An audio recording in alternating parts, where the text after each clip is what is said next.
তা দিয়ে সংসার চালাই। আমার দুইটা ছেলে দুইটা মেয়ে, দুইটা ছেলে দুইটা মেয়ে।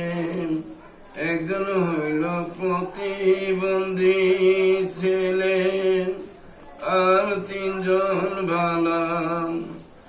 আমি এক অটোওয়ালা ভাই, অটো চালাই আর সংসার চালাই।